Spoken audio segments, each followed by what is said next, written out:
Good afternoon. We want to thank you for joining the webinar. We'll begin in just a moment, but before we do, I'd like to go over a few housekeeping items for this afternoon. The webinar is going to be recorded. I know we've had several folks ask whether or not that would be the case, and it will be available likely tomorrow. All attendees will remain on mute throughout the duration of the webinar. Please submit any questions via the questions panel on the right side of the webinar screen, and feel free to submit questions at any time during the webinar. Please don't wait till the end. Just submit them when you have them, and try to queue those as possible. With that, I would like to introduce Tom Fareed, CEO of Connected Nation. Thank you. Well, welcome everybody.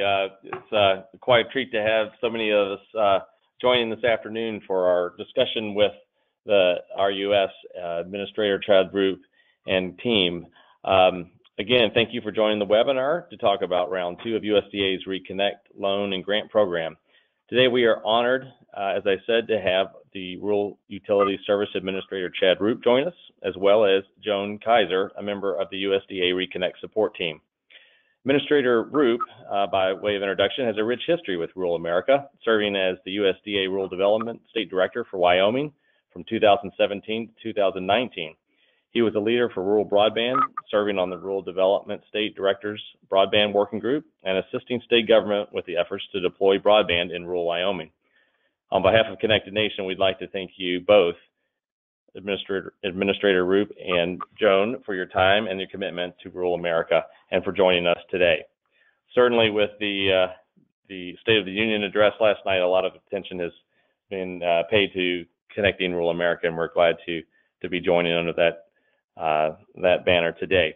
Here at Connected Nation, we have worked with more than 30 states across the country, and many of those with rural communities, to help bring affordable high-speed internet and broadband-enabled resources to those communities.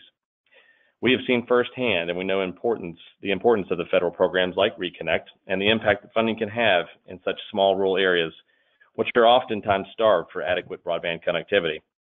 Since the launch of ReConnect, we've received a large inbound of questions about the applications, the funding terms, and more.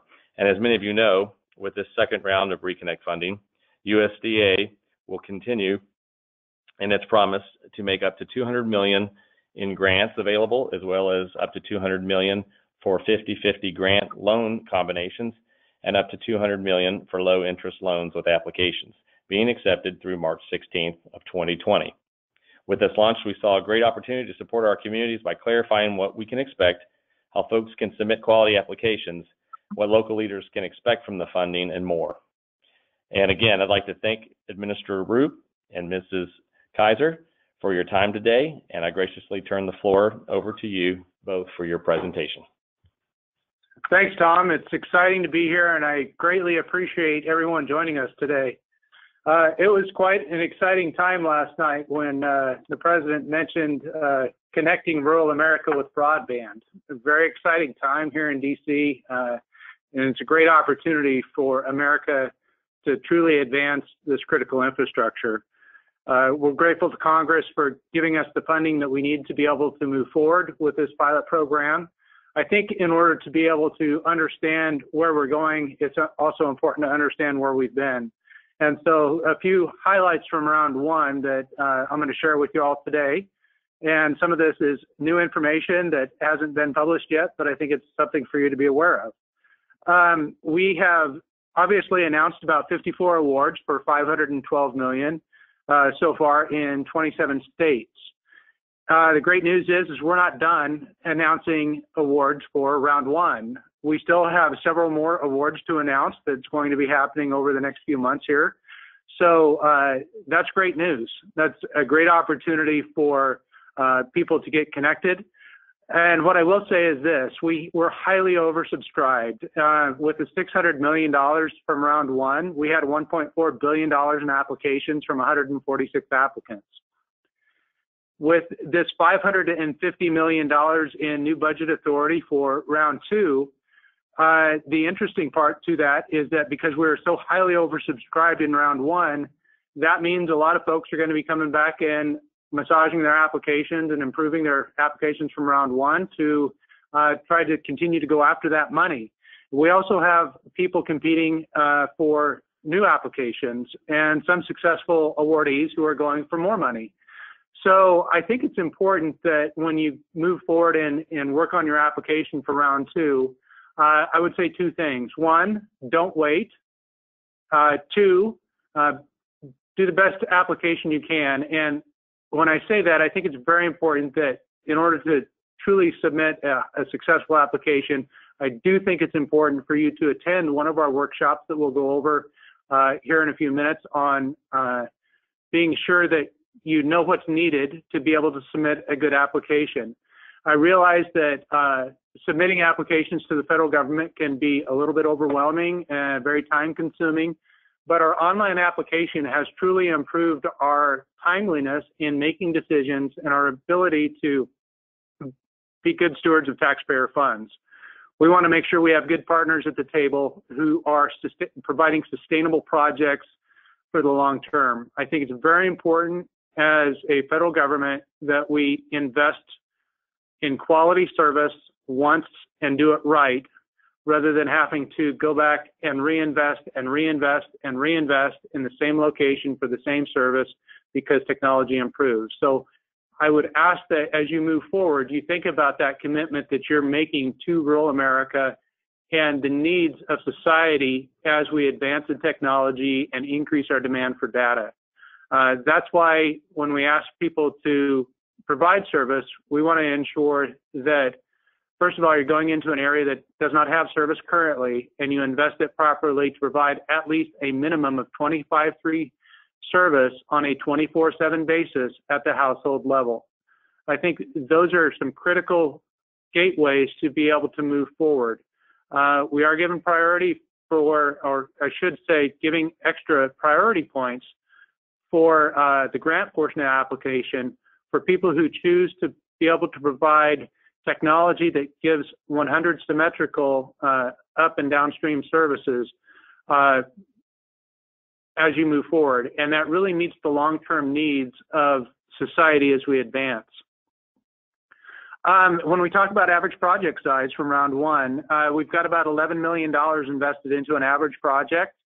The great news is that only about 53% of that on average has been grant funding. We've got 31% in loan funds and 16% in cash equity from our awardees. Average cost per subscriber is a little bit over $5,400. Some parts of the country it's cheaper. Other parts of the country it's obviously a lot more expensive to deploy that infrastructure. But that's kind of an average, and I think it's important that you have that awareness because it takes that $600 million that Congress gave us in budget authority and lets us award more than $600 million. So I think, I'm not going to give you the final number today, but I will say this, is that we're going to be over the $600 million in budget authority from round 1, and we look forward to being able to do that for round 2 as well, as long as we have good quality applications.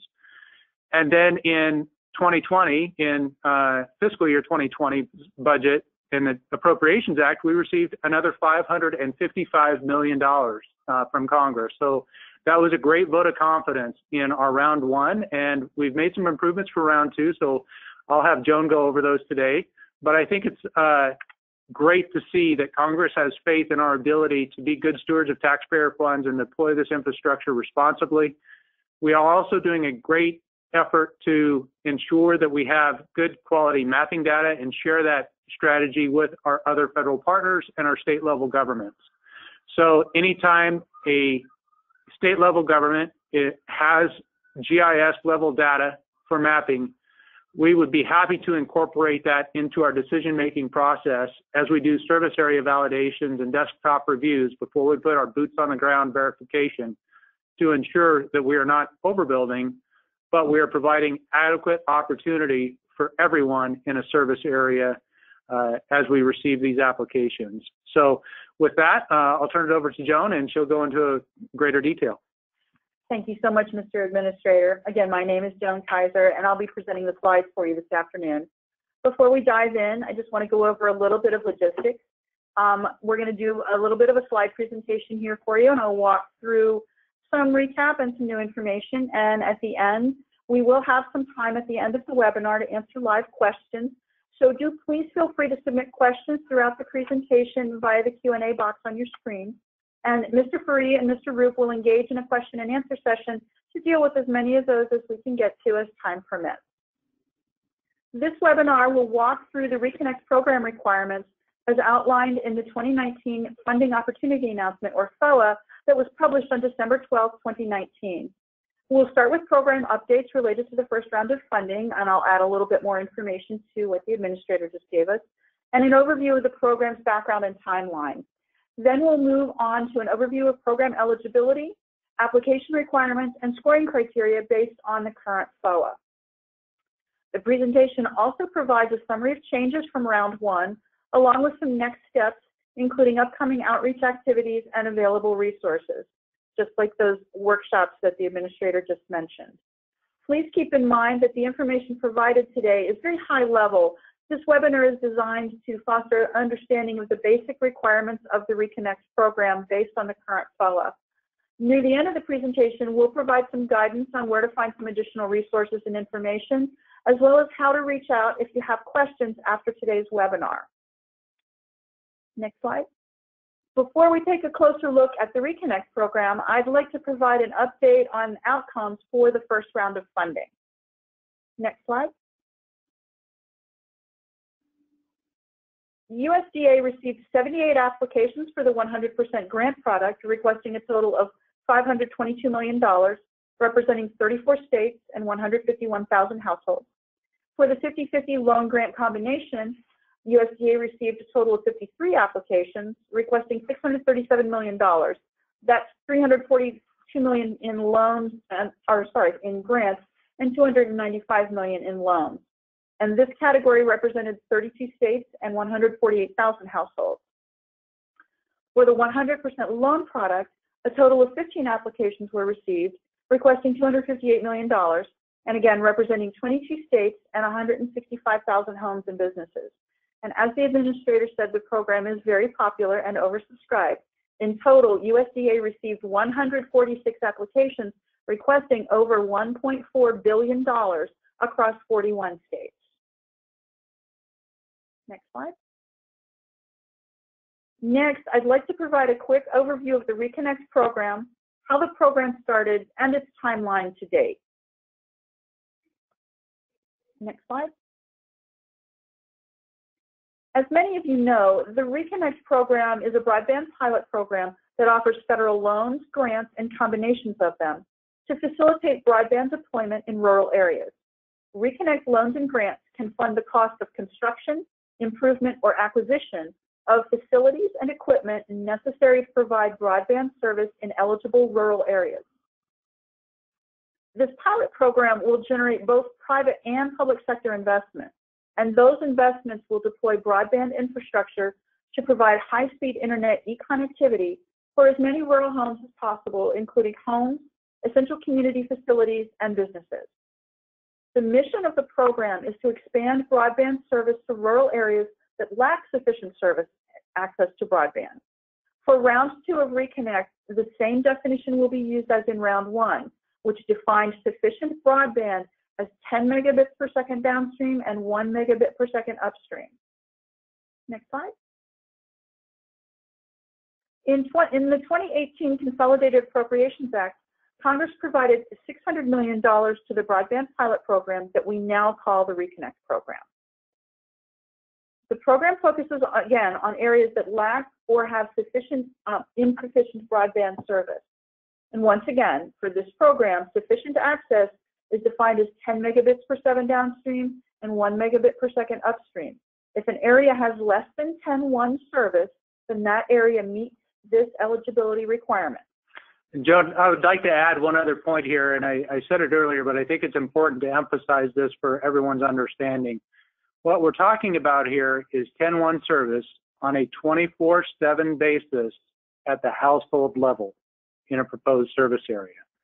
So that distinction is very important because we've had some folks who provide service maybe to a business in a community but don't provide it to anyone else, or we had maybe from my area of the nation, maybe a rancher ran their own fiber network out to the ranch, but no one else in the entire area get serviced.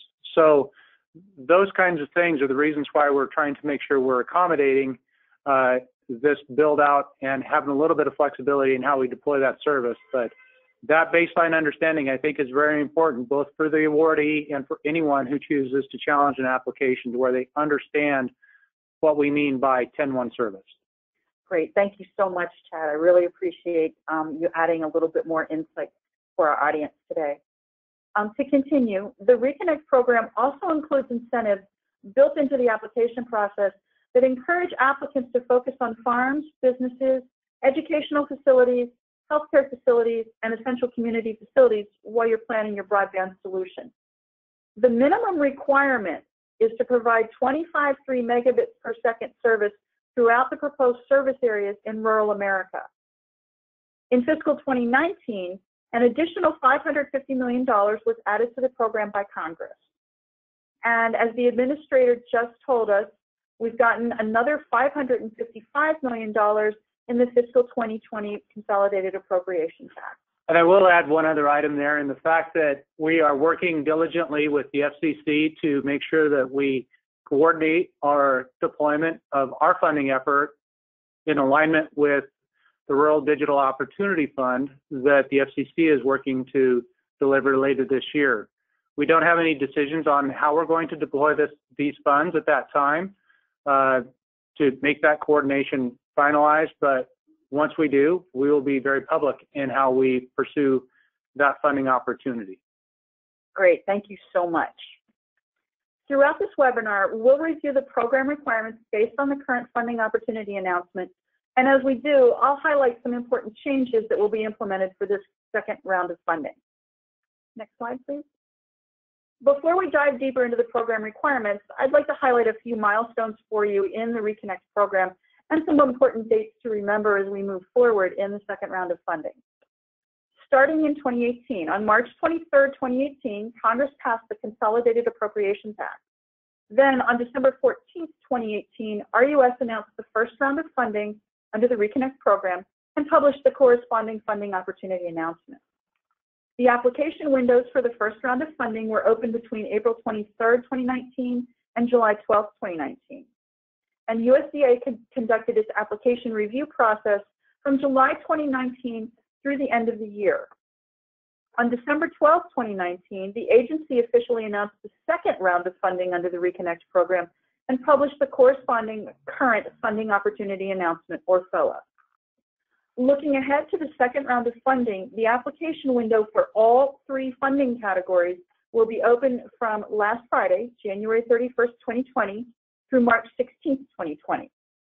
Please note this is a change from the first round, which designated 3 separate closing dates for the 3 separate funding categories. Applications will once again be accepted through the RUS online application system. However, instead of closing at midnight, the application deadline will be 6 p.m. Eastern Time on March 16th. I'll add one other item, is that we're working very hard to be more expeditious in our delivery in round 2. So we're condensing these windows, but we're trying to give everyone sufficient time to be able to complete an application, sufficient time for anyone to challenge a process, and be deliberate in our underwriting and our service area validation. But we also want to be timely in the delivery of these opportunities to the awardees. So we're going to pick up the pace basically for round 2. And so I think you'll be pleased with that opportunity. It's going to be a busy year at RUS, I can tell you that. To finish out the last few milestones, the agency expects to conduct local service area validations on the ground in the proposed funded service areas this summer, and has slated award announcements to begin this autumn. Next slide, please. Now we'll look a little more closely at eligibility requirements and highlight some key components of the application process for the second round of funding. Next slide. So who can actually apply for ReConnect funding? Well, USDA wanted to keep eligibility open to a very wide range of entities in this program, and is encouraging applicants to partner with other entities to deliver broadband service when applying. Eligible entities include states, local governments, or any agency, subdivision, instrumentality, or political subdivision thereof, a territory or possession of the United States, an Indian tribe as defined in Section 4 of the Indian Self-Determination and Education Assistance Act, nonprofit entities, for-profit corporations, limited liability companies, and cooperative or mutual organizations. And as with the first round of funding, individuals and legal partnerships are not eligible to apply. In addition, co-applicants are not eligible. I think it's very important that we understand that oftentimes you need partnerships to be able to make these things work. So I think it's imperative that you formalize those agreements at the time of application to where we have clear understanding what that line of capacity is in that partnership and who's providing what assets and capacity to be able to deliver those services. But we've seen great partnerships start to develop in round one, and I believe that it's starting to mature for round two. So we're starting to see some electric cooperatives get into the business. We're starting to see them partner with telephone companies, with incumbent providers, with municipalities. We're seeing all kinds of arrangements for teams to be able to move forward in delivering these services. And it's great, and we're very flexible, and we want to be able to accommodate people. We just have to be sure that when you develop those partnerships, that they're true good deals in the best interest of the people in that area and truly means a long-term service commitment. You know, that's wonderful. Leading into the next point, I have a couple of tips for you if you're looking to partner. If two entities would like to partner with each other in delivering broadband service, then one entity must take the lead on submitting the ReConnect application. Again, co-applications are not eligible. One partner must take the lead. And in this case, intercompany or interorganizational agreements can be used to account for revenues and expenses on the applicant's financial projections. And do keep in mind, the entity who applies must own all of the assets funded through the program. And you know, because we received this question a lot during the first round of funding, I'd like to mention that ISPs and WISPs, or wireless ISPs, are eligible entities so long as they fall into one of the classifications I previously noted. Next slide. Moving on to grant and loan products. There are 3 products offered through this program for round 2, 100% loans, a 50-50 combination loan and grant, and 100% grants. And you know, the general terms that we outlined here remain the same as from the first round of funding. The 100% loan has up to $200 million in available funding. The maximum award amount for projects will be $50 million. And the interest rate for these loans will be fixed at 2%. The 50% loan, 50% grant combination has, again, up to $200 million in available funding, $100 million for grants and $100 million for loans. The maximum award for projects in this category will be $50 million in the loan and the grant, $50 million, and the loan and grant amounts must be equal. The interest rate for the 50% loan component will be based on the Treasury rate at the time funds are advanced.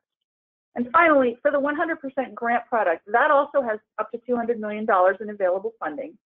The maximum award for a 100% grant will be $25 million, and applicants are required to provide a 25% match, and that match can be in cash only. Across all of the products, applicants must propose to build a network that is capable of providing service to every premises located in a proposed funded service area at the time the application is submitted at a speed of 25 megabits per second downstream and 3 megabits per second upstream. And as the administrator previously stated, that's 24/7. However, the combination and 100% grant products will be incentivized to provide higher speeds via the scoring criteria, which I'll discuss just a little bit later. By the end of the 5-year forecast period, applicants must meet at least 2 of the following: a minimum times interest earned ratio, or TIER, of 1.2, a minimum debt service coverage ratio, or DSCR, of 1.2, and a minimum current ratio of 1.2. Applicants must also demonstrate positive cash flow from operations at the end of the forecast period. And the application review process remains basically the same across the products. 100% loan applications will be reviewed on a rolling or non-competitive basis, while the combination and 100% grant applications are subject to competitive scoring. And we'll touch on, again, on this review process a little later on in the presentation. Next slide. Moving on to the eligibility factors for the second funding opportunity announcement. Similar to the round one, this current announcement requires applicants to provide the following information in order to be eligible. Unqualified comparative audited financial statements for the previous calendar year from the date the application is submitted. Note this requirement has changed from round one, which required audited financials from the 2 previous years. Applicants must also submit a complete application, including all necessary supporting documentation, and applicants must provide evidence of timely build-out completion, meaning that the build-out must be completed within 5 years from the date that funds are first made available. The project must be financially feasible, sustainable, and propose to offer a technically feasible solution. Specifically, the solution must be capable of providing 25.3 megabits per second service to all premises in the proposed funded service areas, and the plans must be certified by a licensed engineer. Applicants must provide service to their entire PFSA, proposed funded service area, and applications must demonstrate that the service area does not have sufficient access to broadband. Finally, the project must be fully funded. And do please keep in mind, this is not a comprehensive list of application eligibility requirements. Please be sure to review the current SOA and the application guide, which is available online now. Next slide. We'll now take a few minutes to discuss a very key component of the ReConnect application, the proposed funded service area, or PFSA. A proposed funded service area refers to an area, whether all or part of an existing or new service area, where an applicant is requesting ReConnect funds to provide broadband service. As part of the application, applicants will have to draw their PFSAs on the USDA mapping tool within the online application system.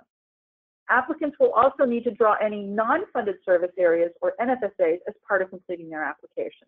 And I'll add one comment to this, is that, I've heard comments from folks saying, wow, we're a big organization and you want all the non-funded too, and, that's pretty onerous. I would ask that you step back and think of it from a perspective as a lending institution or as a citizen. And we want to make sure that when someone is applying for public funds, that we have good partners. So we look at global cash flow. We look at the capacity of the organization as a whole.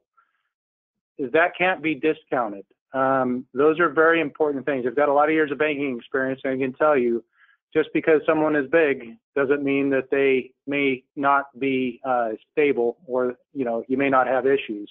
That's why it's important that we understand someone's global cash flow. We want to make sure that, again, we're being good stewards of taxpayer funds. Great, thanks so much, Chad. Applicants can use the eligible area map available on the ReConnect website to view factors of ineligibility. This mapping tool shows areas that are ineligible for a variety of reasons. However, applicants must do their own due diligence to ensure PFSAs meet all eligibility criteria. And please remember, as you review the eligibility map tool, the map does not identify areas that lack sufficient access to broadband. Again, you need to do your own research. Local communities are best placed to do that local research and know where service exists and doesn't exist. I will also say that we have published the service area validation guide on our website, and in there you have access to be able to go in and pull up the desktop underwriting for proposed service area as an initial look for what may or may not have service. Again, it's just an indicator that may be correct or it may not be correct, but the better information that you have access to, the better decisions you can make early. And we're the same way. We're going to go in and take a look at this stuff, and then we're going to go put boots on the ground, and we're going to verify what we have. But I think it's important that you have access to that desktop underwriting, if you will, a review of a proposed service area the same as we do, so that you can make good decisions going into an area. Great, thanks. And as with the first round of funding, PFSAs do not need to be contiguous. However, in the case of multiple service areas, each service area must meet the 10.1 megabits per second eligibility requirement on a standalone basis. Next slide, please. So now let's take a look at some of the key considerations for proposed funded service areas. Across all three products, 90% of the PFSA must lack sufficient access to broadband in order to be eligible. This requirement has changed from the first round, which required for the grant product only that 100% of the PFSA lack sufficient broadband service. Please keep in mind that this eligibility requirement refers specifically to households. If there are any businesses or community buildings such as hospitals or schools that are already receiving 10-1 service or higher, those buildings will not count against an applicant's eligibility for a PFSA. When drawing a service area on the map, an applicant will have to draw a shapefile of the PFSA and overlay it with another shapefile that identifies where sufficient access to broadband is lacking within that PFSA. And as mentioned, multiple PFSAs will be treated as separate standalone service areas when determining just how much of a single PFSA lacks sufficient access to broadband. This means that each individual PFSA polygon must meet the 90% eligibility requirement and be marked accordingly. And here's an important note. If any service area in a competitive application does not meet the eligibility requirements, the entire application will be disqualified. In other words, not just the service area is thrown out, the entire application is thrown out. To determine whether service areas meet eligibility requirements, USDA will conduct service area validations, or SAVs, on applications. As Chad mentioned, that's the local boots on the ground that are going to go out this summer and verify everything. And one thing that's unique this go around versus last, with a little bit of a lessons learned, is we're going to have our general field rep on every time we go out. So we want to make sure that we have good relationships. We've established those. We have folks that often have been doing business with you for quite a long time, and we want to make sure that they're on site looking at this stuff as we move forward. So there will always be a general field rep in each service area validation team. Thank you. Next slide, please.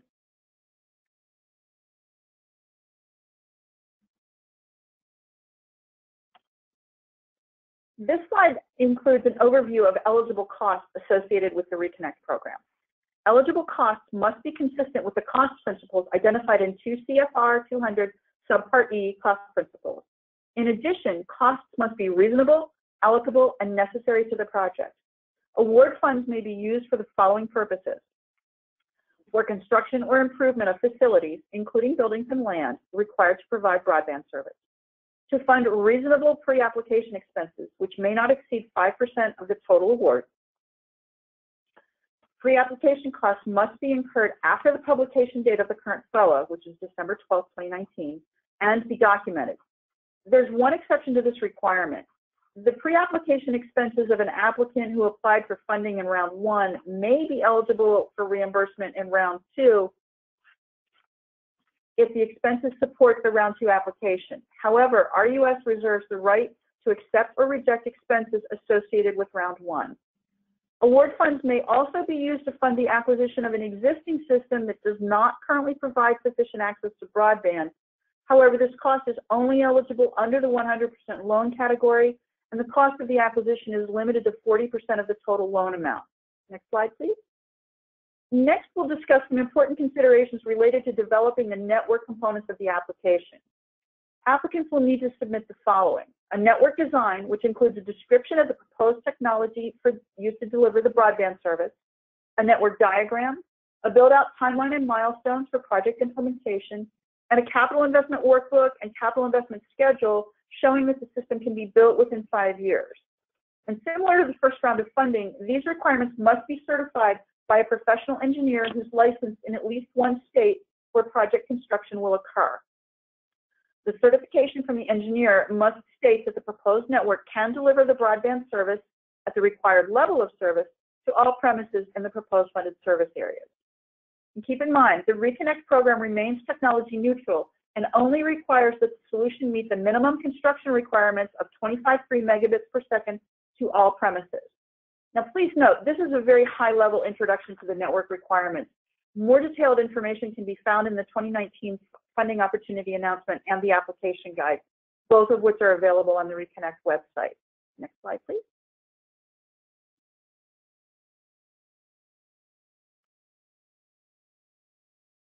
This slide highlights some of the major considerations regarding the financial components of an application.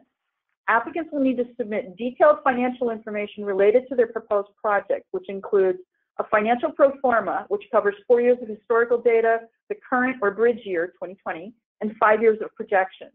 This information should validate the sustainability of the project by including subscriber estimates related to all proposed service offerings, annual financial projections with balance sheets, income statements, and cash flow statements, supporting assumptions for the 5-year forecast period, and a depreciation schedule for existing facilities, those facilities funded with federal assistance, matching funds, and other funds. Additionally, applicants will need to provide unqualified comparative audited financial statements, again, for the previous year from the date the application was submitted. And again, this is an important change from the previous FOA, which required 2 previous years of audited financials. And also added to this requirement, there's now an explicit approval for a subsidiary organization to use the consolidated financials of a parent, so long as the parent fully guarantees a loan, or in the case of a grant, guarantees that construction will be completed. There are numerous other forms and documents that the applicant will need to provide, and again, more details can be found in the current FOA and the application guide. Next slide, please.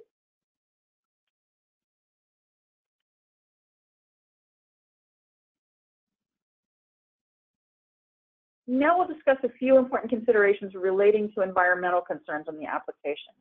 Applicants are expected to design their projects so that they minimize the potential for adverse environmental impacts. And when beginning an application, you should consider taking environmental scoping actions much sooner rather than later. To do this, you should identify the service area of your proposed project and understand the environmental and historic resource areas that your project could affect.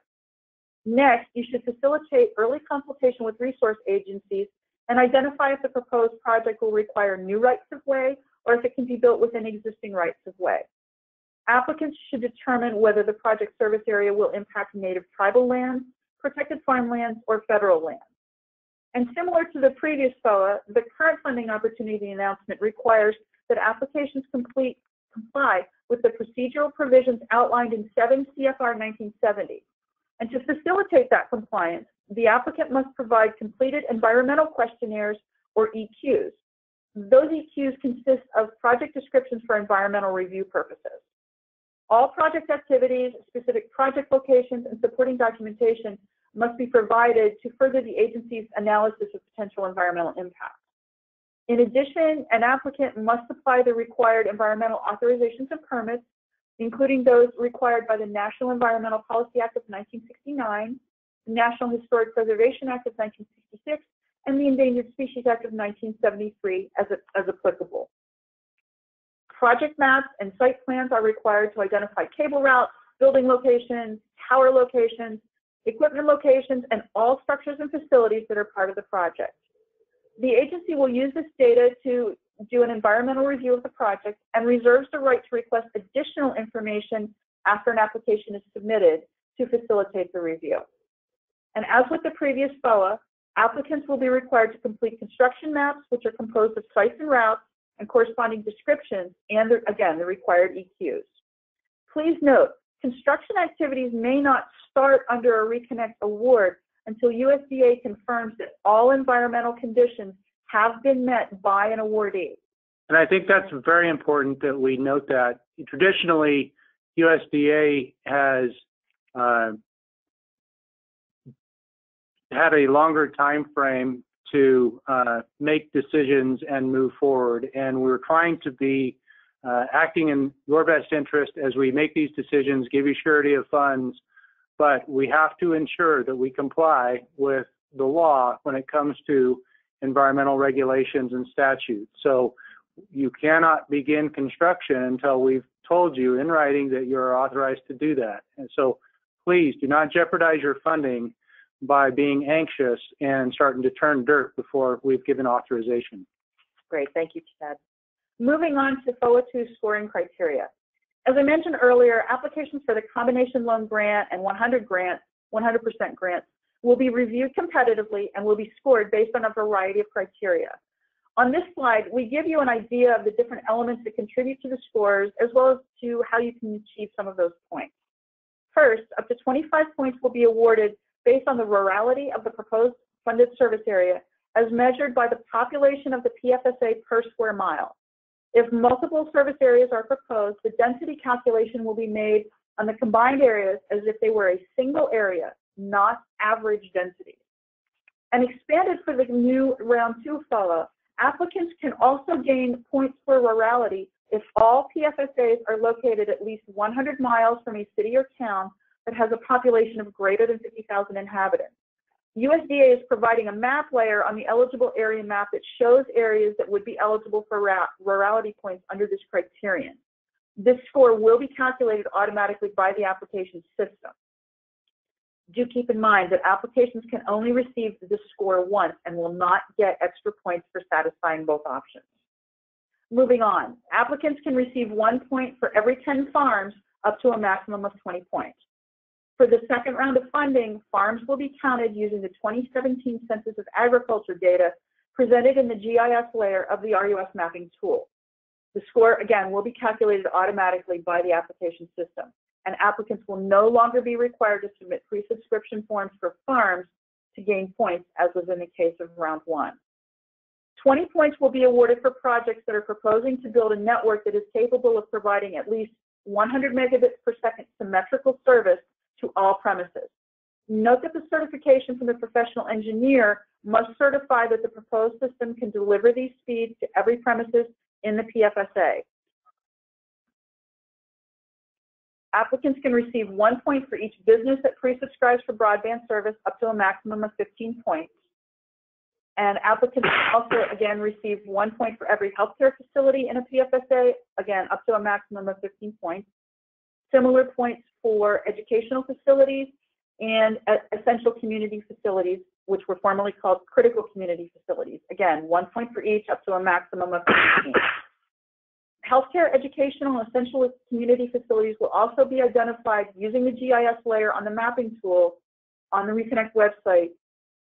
And note that additional guidance has been added to the 2019 FOA to address facilities in tribal areas that are not identified in that GIS layer. In such cases, the tribal leader of the area can submit documentation supporting the number of healthcare, educational, or other facilities. The documentation must certify that the facilities exist and are in current use. And a new scoring criteria was added in the current FOA to recognize opportunity zones. For applications that propose to provide service in at least part of an area that's identified as an opportunity zone, 5 points will be awarded. And again, those zones are analyzed in the GIS layer in the mapping tool. Finally, there are a total of 20 points available for state or tribal broadband activity. For projects that are in a state or tribal area that has a broadband plan that's been recently updated within the last 5 years, 10 points will be awarded. An additional 5 points are available for projects in states that don't restrict utilities from delivering broadband service, and 5 more points are available for projects located in states that expedite right-of-way clearances and environmental requirements. Applicants will be required to submit evidence from the appropriate state and tribal officials demonstrating these stipulations. I will add that if you already have your governor or tribal leader that has signed off on it, we just need a copy of that sign off. We don't need them to sign it again. We're not going to waste everyone's time and to move that forward. So great. And in the interest of time, I think I'm going to move on from the summary of changes, and I won't describe all of those, although they will be in the slide deck. And I'd like to move to the next steps.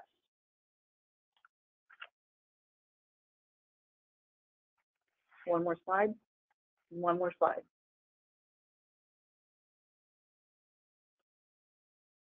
The final section of this webinar provides an overview of the application evaluation process, key first steps to starting an application, and upcoming outreach activities and available resources. As mentioned previously, products will be reviewed and awarded as follows.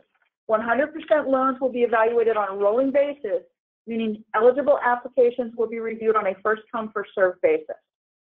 Combination loan grants, as well as 100% grants, will be evaluated and scored in a competitive process, meaning applications compete with each other in the same product, meaning 100% grant applications only compete against other grants, and 50/50s only compete against other 50/50s. All applications will be reviewed and evaluated using the criteria set forth in the current FOA And eligibility of the proposed funded service areas, again, will be verified by the agency through local service area validations, or SAVs. SAVs will check for 10-1 service in the PFSA, validate other information submitted in the application, and consider any public notice responses received during the 45-day publication window that we would have gone over earlier. Sorry, that was a change that I sort of skipped over. The window for responses did increase from 30 to 45 days on public notices. RUS also reserves the right to ask applicants for clarifying information and additional verification of assertions in applications. And finally, RUS will send award documents to those applicants selected for funding. This slide highlights a few important items applicants will need in order to start an application for the ReConnect portal. As a reminder, the online system opened January 31st last week, and an application guide is available at reconnect.usda.gov under Forms and Resources. To start your application, you must have a taxpayer identification number, a USDA Level 2 e-authentication credential, a DUNS number, a current accurate entry in SAM.gov, and a CAGE code, which is obtainable at SAM.gov. You'll also need to have your legal name, address, and contact information available handy for you to submit that information in the system. Please keep in mind it can take up to 3 weeks to register in SAM and get a DUNS number, so it's important to get these initial items started as soon as possible.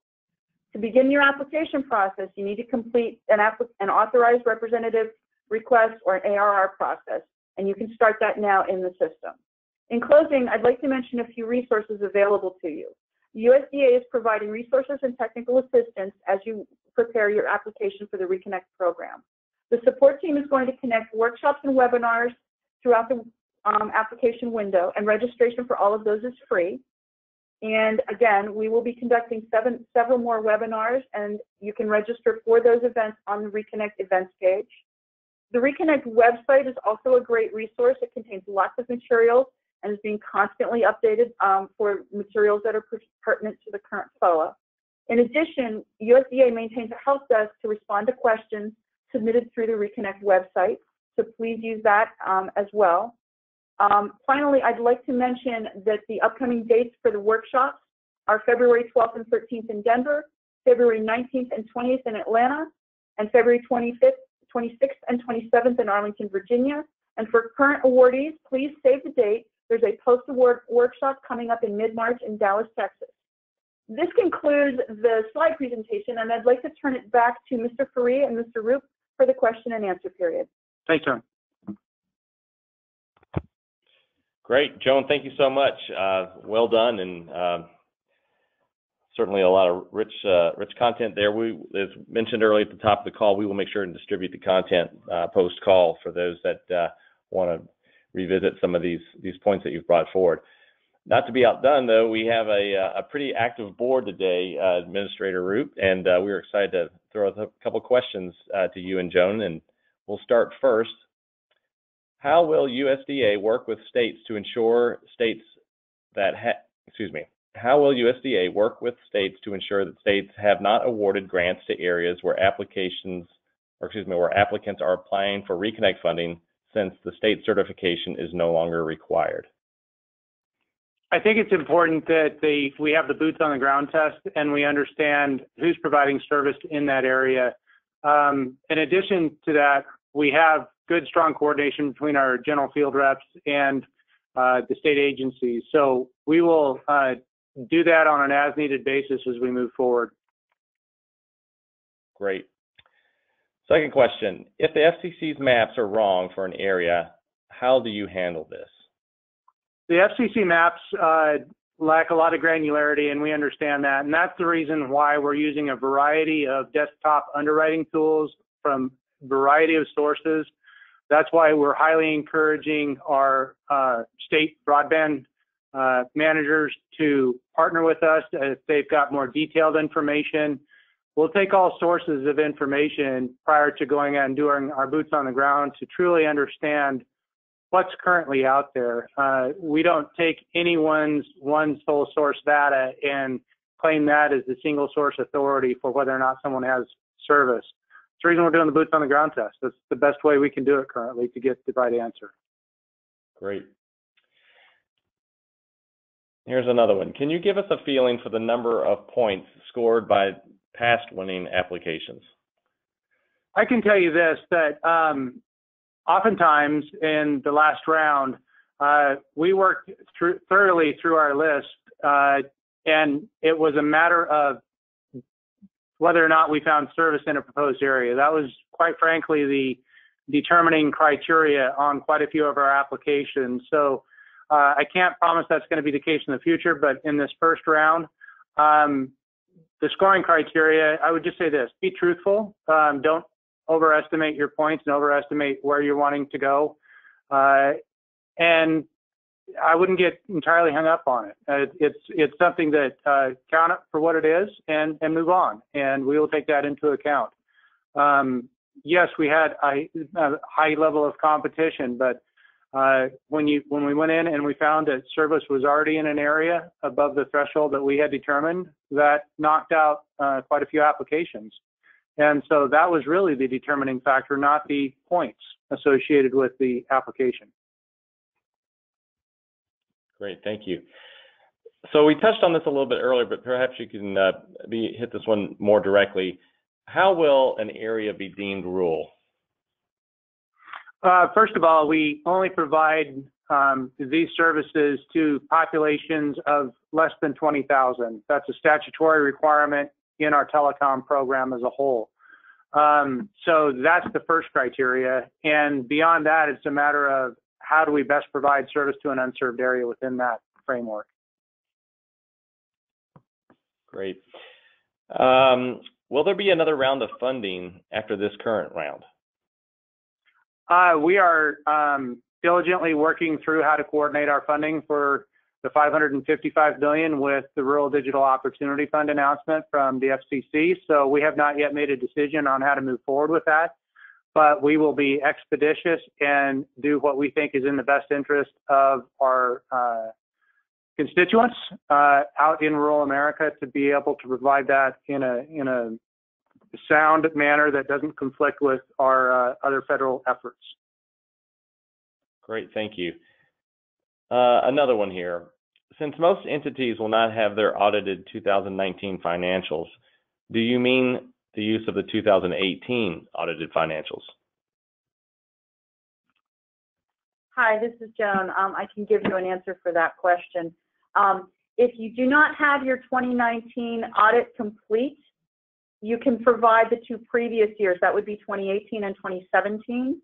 If you are a newer organization, but you have at least 1 year of financials under your belt, if you can give us that previous year and an engagement letter for the 2019 audit, RUS will be able to take a look at that for you. Great, thank you, Joan. We had some questions that came in on eligibility. Specifically, would a public community college be eligible for any grant, loan, or combination? And also, are small towns able to bid on this, or is this money going towards larger communities like counties and electric co-ops? I will answer this, that we are very flexible in who wants to own and operate and maintain a system. We want to make sure that there is a financial capacity, that there is a technical capacity, and someone that is truly committed to providing that service to the citizens in that area. So how you choose to design that, that's up to the applicant, as long as it meets our guidelines. I can tell you that some of these funds are going to very remote communities. This is not just for larger communities. We've seen a wide variety of awardees of different population sizes receiving these funds. So we're very flexible. Great, thank you. Another listener has asked, as it pertains, I'm sorry, I lost my screen there.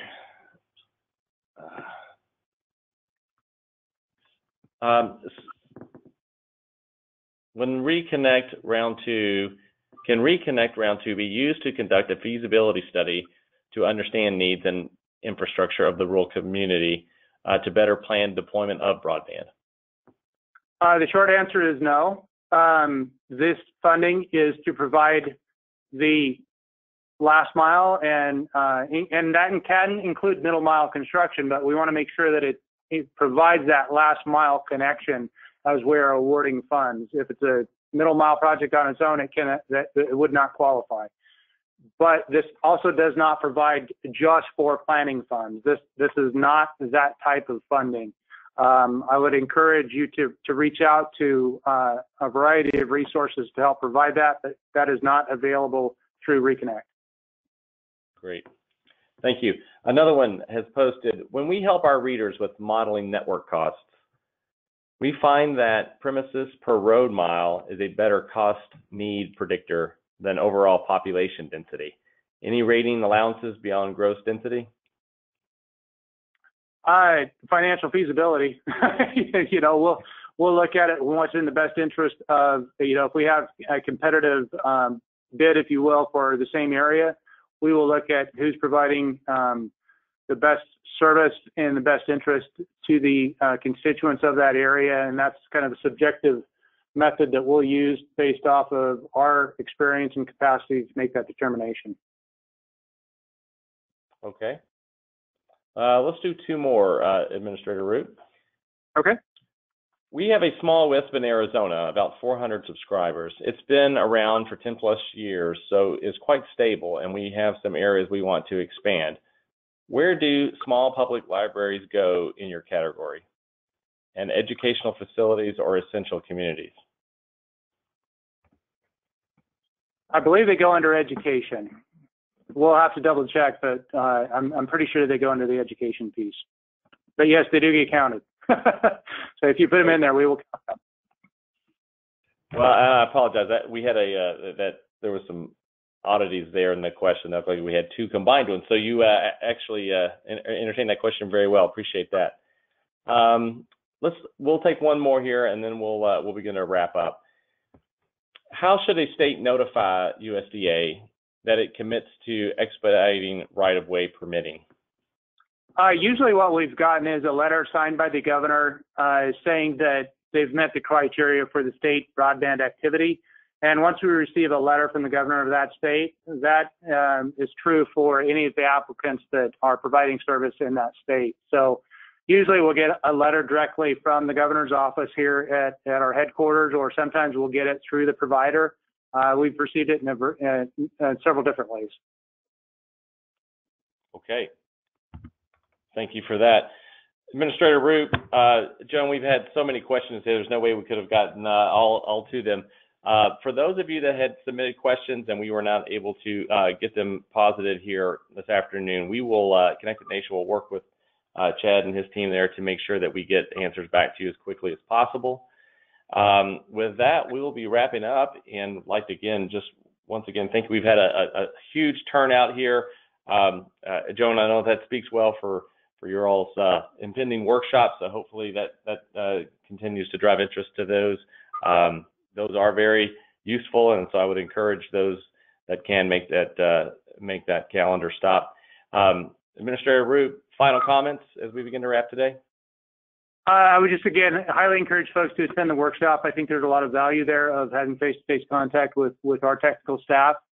We've got a variety of ways to contact us, so I appreciate your willingness to take on some of those questions, Tom, and move those forward to help the folks who are working through you. We've got the webpage available. We've got the capacity to provide hotline service to folks, but don't wait to the last minute.